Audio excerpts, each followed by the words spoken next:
मैं दुआ करता हूं मैं आके आपके आशीष मुझ तक पहुंचे। मेरे सभी तमाम लोग यहाँ मीडिया के चैनल के लोग बैठे हैं। राजस्थान के बारे में दो बातें कही जाती हैं। मंडेला जी कहते हैं आंगन राजस्थान के दो बातें दमदार। पहुंच जाए मेरी बात, मुझे हिम्मत दीजिए मैं इस चैनल तक पहुंचा दूं। आंगन राजस्थान के दो बातें दमदार, अलगोजा खेता बजे रण खेता तलवार। अलगोजा खेता बजे रण खेता तलवार।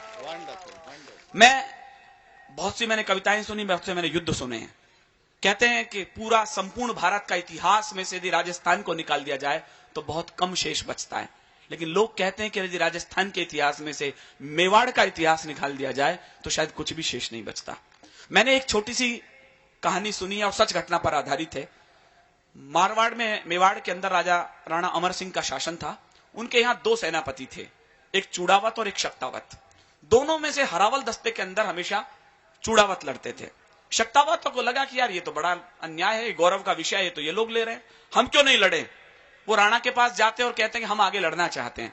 राणा जानते थे कि चूड़ावत मानेंगे नहीं, तो उन्होंने उसके सामने एक छोटी सी शर्त रख दी कि ना ऐसा है, तुम दोनों सामने वो एक किला है उसको विजित कर लो, जो भी पहले जाके उसमें झंडा फहरा देगा, पहले प्रवेश कर जाएगा, उसे हरावल दस्ते में आगे लड़ने का अधिकार मिलेगा। राणा को सपने में भी कल्पना ही नहीं थी कि आने वाले समय का जो युद्ध होगा वो विश्व के इतिहास में अनूठी पहचान रखेगा। बस मैं कविता को आगे रोकता हूं और कविता शुरू करता हूं। राजस्थान क्या है, कविता शुरू होती है। 3 मिनट मेरे साथ रहिएगा। मैं दावा करता हूं यदि कविता नाम की कोई चीज इस दुनिया में सीखने की कोशिश हुई है तो मैं अपने कविता के बीच बोल रहा हूं। सुने, जहां शीशले निज करतल पर युद्ध किया करते हैं, क्या है राजस्थान, सुन लीजिएगा, उसके बाद हम सुरेंद्र जी को सुनेंगे। 3 मिनट मेरे साथ रहिएगा। जहां शीशले निज करतल पर युद्ध किया करते हैं और मान के धनी प्राण धनवार दिया करते हैं, राजस्थानी धरा शौर्य की कथा कहा करती है। लोग कहते हैं पानी बहुत कम है राजस्थान में। विनीत चांद एक लाइन में उत्तर देता है, शायद मेरी कविता शुरू हो जाएगी। जहां शीशले निज करतल पर युद्ध किया करते हैं और मान के धनी प्राण धनवार दिया करते हैं, राजस्थानी धरा शौर्य की कथा कहा करती है। पानी कम है मगर रक्त की नदी बहा करती है। पानी कम है मगर रक्त की नदी बहा करती है। पानी कम है मगर रक्त की नदी बहा करती है। तो राणा पुत्र अमर सिंह भी मेवाड़ वंश गौरव थे। चूड़ावत शक्तावत मानो शत्रु को रौरव थे, किंतु हरावल दस्ते में बस चूड़ावत लड़ते थे। शक्तावत यह देख देख कर मन ही मन कुड़ते थे। यह विचार उन सबको ही बालू सिंह तक ले आया, उनके सेनापति का नाम। यह विचार उन सबको ही बालू सिंह तक ले आया। उद्वेलित बालू सिंह भी झटपट राणा तक धाया। बोला श्रीमन हम भी पौरुष तलवारें रखते हैं, फिर क्यों अग्रिम दस्ते में ये चूड़ावत लड़ते हैं। सम्रांगण में प्राणोत्सव का ये क्रम रोका जाए। एक बार यह मौका शक्तावत को सौंपा जाए। एक बार यह मौका शक्तावत को सौंपा जाए। तो चिंतित राणा ने इसमें देखा भीषण अंदेशा। चूड़ावत सरदार जैत सिंह को भेजा संदेशा। जैत सिंह ने राणा का प्रस्ताव सुना, फिर बोले जैसे पृथ्वी के कंपन को शेषनाग ठंडोले। बोले राणा आखिर तुमको क्यों आभास हुआ है। क्या चूड़ावत तलवारों से उठ विश्वास गया है। क्या चूड़ावत तलवारों से उठ विश्वास गया है। आप कहें तो बैरी दल से धरा पाट कर रख दूं, एक लिंग की कसम चरण में शीश काट कर रख दूं। शक्तावत प्रस्तावों ने सच हमको क्रुद्ध किया है और भूल गए घायल कबंध ने पहरों युद्ध किया है। भूल गए घायल कबंध ने पहरों युद्ध किया है। राणा के समझाने पर भी दोनों खड़े हुए थे और विकट हलावल दस्ते खातिर जिद पर अड़े हुए थे। आखिर राणा को ही सूझी सहसा युक्ति नवेली, जिससे वे सुलझा सकते थे उलझी हुई पहेली।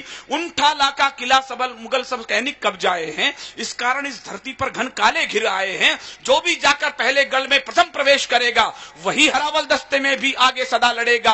अब क्या था, दोनों को अग्रिम पीढ़ी का हक तय करना था। जो कविता समझ सकते हो, मैं कविता का पहला अक्षर बोल रहा हूं, खुद के लिए युद्ध नहीं करना था। अब क्या था, दोनों को अग्रिम पीढ़ी का हक तय करना था। लड़ना क्या था, उन्हें मौत को जाकर ही वरना था। पूरी रात युगल योद्धाओं को तलवारें भाई और उधर चिंतित राणा को नींद नहीं थी आई। भोर हुई रणभेरी गूंजी और दुंधवी बोली, मेवाड़ी सुत चले खेलने आज खून की होली। आज नहीं निर्णय होना था हार और शुभ जय का। मुझे खामोशी खल जाएगी यदि इस कविता में आपको ये लाइन समझ में नहीं आई तो। आज नहीं निर्णय होना था हार और शुभ जय का, आज सही अंतर होना था केवल विजय विजय का। आज सही अंतर होना था केवल विजय विजय का। आज सही अंतर होना था केवल विजय विजय का। मृत्यु दुल्हन की, मेरा मन रखने के लिए इस लाइन को आप सुन लीजिएगा। मृत्यु दुल्हन की खातिर दो दूल्हे खड़े हुए थे, कौन वरेगा उसे प्रथम इस जिद पर अड़े हुए थे। कौन वरेगा उसे प्रथम इस जिद पर अड़े हुए थे। और इधर धरती पर अर्थी अग्रिम सजी पड़ी थी, और इधर धरती पर अर्थी अग्रिम सजी पड़ी थी। पहले किसको वरूं इसी उलझन में मृत्यु खड़ी थी। पहले किसको वरूं, इसी उलझन में मृत्यु खड़ी थी। तो भिड़ने लगे काल से खुलकर वीर सुभट अभिमानी, लगी रक्त से खप्पर भरने काली और भवानी। एक एक कर दोनों योद्धा अरिदल काट रहे थे और दोनों योद्धा दुश्मन सर से भूतल पाट रहे थे। सहसा बालू सिंह का हाथी मुख्य द्वार पर आया। मैं दावा करता हूं, आपके रोंगटे खड़े हो जाएंगे। मैं पहला दावा पेश कर रहा हूं, पहला बालू सिंह प्रवेश कर रहा है। सहसा बालू सिंह का हाथी मुख्य द्वार पर आया, भाले जैसी देख नुकीली कीलों को चकराया। बार बार टक्कर की खातिर जो आगे बढ़ता था, उतना ही वो कील भयंकर देख देख हटता था। तो बालू सिंह हाथी से कूदा, दरवाजे पर आया, खड़ा हो गया, कील पकड़कर छाती पर चिल्लाया, कहा महावत से हाथी को सीने पर आने दो और सभी शक्तावत वीरों को अंदर जाने दो, और सभी शक्तावत वीरों को अंदर जाने दो, और सभी शक्तावत वीरों को अंदर जाने दो। कहा महावत ने, स्वामी ये कैसे अनर्थ कर दूं, जिसका खाया अन्न उसी के तन पर बर्छी धर दूं। बालू बोला, वीर व्यर्थ मत नाहक समय गंवाओ, समय आ गया मातृभूमि का बढ़कर कर चुका हो, समय आ गया मातृभूमि का बढ़कर कुछ चुकाओ। तो विवश महावत ने हाथी तब आगे बढ़ा दिया था। मैं मंच का ध्यान चाहता हूं इस कविता में।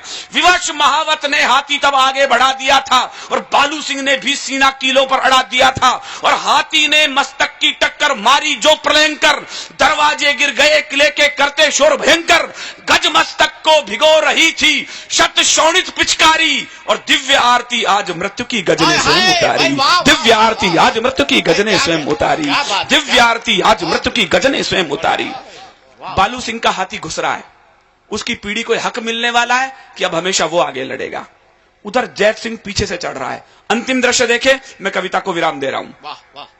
उधर जैत सिंह भी रण में इतिहास नवल गढ़ता था, बना शत्रु को काल सर्प वो कंगूरे चढ़ता था। जो ही वीर सीढ़ियों से चढ़ कंगूरे तक आया, गोली लगी वक्ष पर सहसा वीर धरा पर आया। जैत सिंह कूदने वाला था किले के अंदर, गोली लग गई, नीचे गिर गया, सारे सपने ढह गए। बालू सिंह का हाथी घुस रहा है।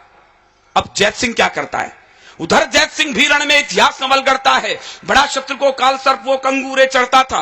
गोली लगी वक्ष पर सहसा वीर धरा पर आया, गोली लगी वक्ष पर सहसा वीर धरा पर आया। सोचा अगर किले में बालू पहले प्रथम प्रवेश करेगा, वही सदा हरावल दस्ते में भी आगे सदा लड़ेगा। लगी तनिक ना देर उसे भीषण निर्णय लेने में।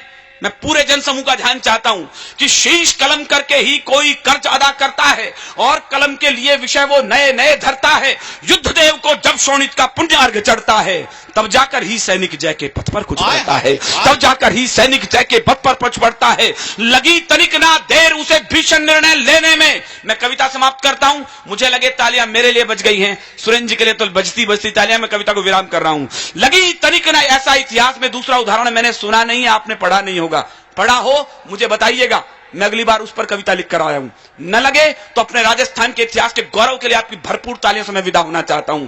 लगी तनिक ना देर, कैसे घुसा जैत सिंह अंदर? लगी तनिक ना देर उसे भीषण निर्णय लेने में, विजय सुनिश्चित लगी उसे निज शीश काट देने में। तो उन ठाला का किला अजब ये घटना देख रहा था, एक वीर निज शीश काटकर अंदर फेंक रहा था, एक वीर निज शीश काटकर अंदर फेंक रहा था, एक वीर निज शीश काटकर अंदर फेंक रहा था। तो काल ठिठक कर रुका, काल ठिठक कर रुका।